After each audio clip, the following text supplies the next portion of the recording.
एक ब्राह्मण देवता प्रतिदिन भिक्षा मांगकर पूजन करके लोगों के घर जाके पूजा पाठ करते थे और अपना जीवन यापन चलाते थे। ब्राह्मण का कर्म भी यही है। एक बार ब्राह्मण को एक राजा जी के यहाँ से निमंत्रण आया पूजा कराने का। ब्राह्मण बड़ा प्रसन्न हुआ कि राजा के घर महाराज महल में जाना पूजन के लिए, आज तुमको दक्षिणा अपना अच्छी मिलेगी, खाने के लिए अच्छी मिलेगी, बड़ा आनंद आएगा। ब्राह्मण को कुछ नहीं चाहिए। हम ब्राह्मणों ने खाने पीने के नाम पे राजपाट छोड़ दिया, 4 लड्डू अगर शर्मा जी को दे दिया, 4 बीघा जमीन दे दी ताकि वहाँ सो जाएंगे। ये हमारे ब्राह्मणों का है। अब वो ब्राह्मण देवता राजमहल में गए। दादी सुन लो, बहुत अच्छी चीज है। आ रही मैं आ रही। हाँ आ जाओ। तो वो राजमहल में जैसे गए, पूजा वूजा की, ब्राह्मण का सत्कार अच्छा हुआ, पूजन भी कराया राजा ने बढ़िया, और राजा प्रसन्न भी हुआ। दक्षिणा भी जितनी उनकी इच्छा थी उससे कई गुना उनको मिली होगी। महाराज बड़े प्रसन्न होकर ब्राह्मण देवता बाहर निकलने लगे। राजा ने रुको रुको रुको, ब्राह्मण देव रुको। ब्राह्मण घबराया, भाई क्या हो गया, राजा है। बोले प्रभु क्या हुआ, कुछ गलती हो गई मेरे से? बोले गलती कुछ नहीं हुई है। बोले यार तुम रोज भगवान की पूजा करते हो, घर घर जाके पूजा करते हो, घर पर भी पूजा करते हो, ब्राह्मण हो आप? बोले हाँ करता हूँ। बोले ये बताओ कि ये भगवान जो हैं तुम्हारे, जो पूजा करते हो, ये कहाँ रहते हैं भाई, और अभी इनकी नज़र किस पे है, और ये क्या करते हैं? ब्राह्मण बड़ा घबराया, बोले कि कुछ जवाब उल्टा सीधा दे दिया तो राजा है, अरे गुप्ताई जैसा हो तो कुछ भी जवाब दे दो, कुछ नहीं बिगड़ना। सही बात। उन्होंने कहा महाराज इसके जवाब के लिए मुझे समय चाहिए। ये बड़ा राजा ने कहा भाई जब वो ब्राह्मण देव 1 महीने का समय आपको। ब्राह्मण चला, घर गया, रात दिन चिंता में कि जवाब क्या दूं। चिंता में ब्राह्मण की हालत खराब हुई, बड़ा दुखी हो गया। तो मैं एक दिन उसके बेटे ने देखा, बोले पिताजी आप बहुत चिंता में लग रहे हो, क्या बात है, कोई समस्या है क्या? बोले यार बेटा समस्या तो कुछ नहीं है, तेरे को मालूम पिछले महीने में राजा जी के यहाँ महल में गया था पूजा करने? बोले हाँ मालूम। क्या हो गया वहाँ? तो बोले वो राजा ने ऐसा प्रश्न पूछा मेरे से, तो मैंने उस समय जवाब देना उचित नहीं समझा, मैं नहीं दे पाया। मुझे अभी भी उसका उत्तर सही मिल नहीं रहा है, इसलिए मैं परेशान हूँ। समय पास आ गया, महीना पूरा होने वाला है, राजा का आदेश, महीना पूरा हुआ तो या तो चले जाओ समय पर, नहीं तो राजा उठवा लेगा। राजा ठहरा, ठीक है। उन्होंने कहा ठीक। बेटे ने कहा, बोले पिताजी आप चिंता मत करो, क्या प्रश्न है? तुमने कहा एक पूछा उन्होंने कि भगवान अगर है तो रहता कहाँ है, और अभी उनकी नज़र किस पे है, और वो क्या कर सकता है? पिताजी आप चिंता नहीं करो, इसका जवाब मैं दूंगा, आप मुझे लेकर ब्राह्मण चलो ये कुछ तो देगा ही जवाब। उसने भी पूछा कि तू जवाब क्या दे? ब्राह्मण का बेटा है, जन्मजात भगवान की सील लगी हुई है। ब्राह्मण कैसा भी उसको, हमको तो सील लगी हुई, तो कुछ न कुछ तो ज्ञान वहाँ से मिलता ही है, साथ में चाहे बोले यहाँ हम ये वेद पढ़े कि नहीं पढ़े, जन्म से ही लेके आ जाते हैं। तो वो ब्राह्मण जब समय हुआ तो अपने बेटे को लेके राजमहल में गया। महाराज तो इंतजारी कर रहे थे, महीना पूरा हो गया। देखा राजा ने, बोले आइए ब्राह्मण देव बोलो मेरे प्रश्न का जवाब। राजा तो राजा ठहरा, ऐसे ही पूछेगा, वो आकर उसकी चरण थोड़ी छुएगा, ब्राह्मण की पूजा करेगा, जवाब दो।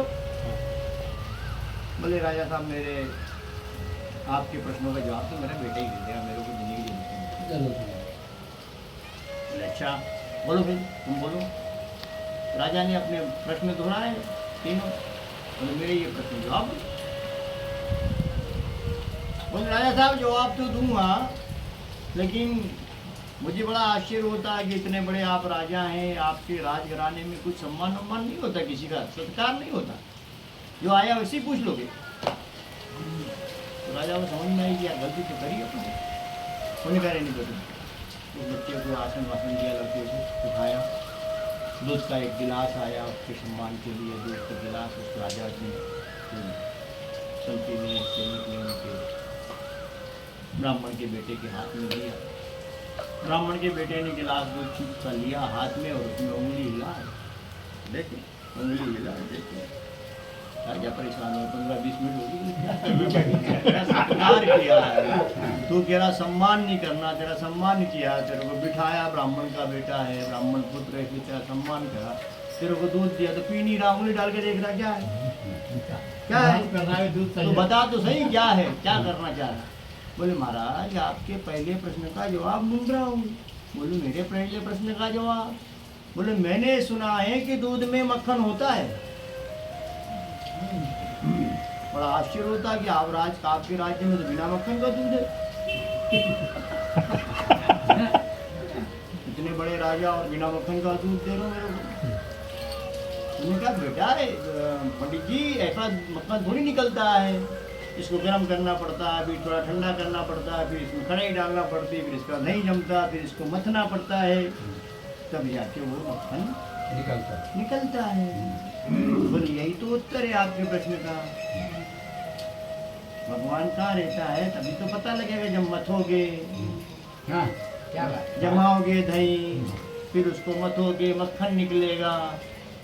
राजा बड़ा पसंद हुआ तुम्हें, प्रश्न सही, उत्तर सही दिया। सुनेगा भाई मेरा दूसरा जवाब। बोल दूसरा क्या है बताओ। महाराज मैं तो भूल गया, पिताजी ने बोला जरूर था, आपने बोला, लेकिन मेरे दिमाग से उतर गई। बोले क्या?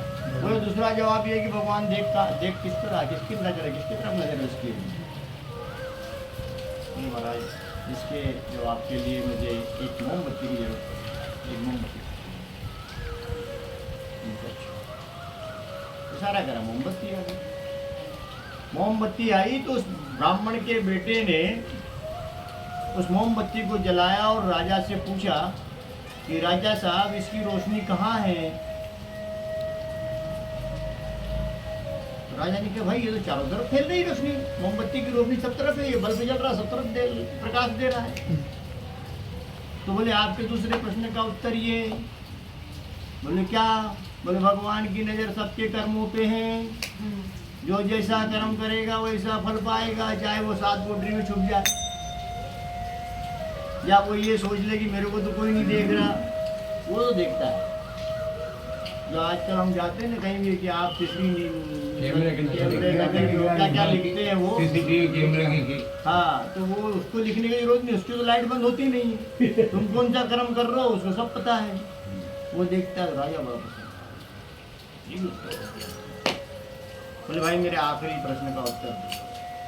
बोले आखिरी प्रश्न क्या महाराज? बोले आखिरी प्रश्न मेरा ये है कि अगर भगवान है, देखता भी है, तो करता क्या है?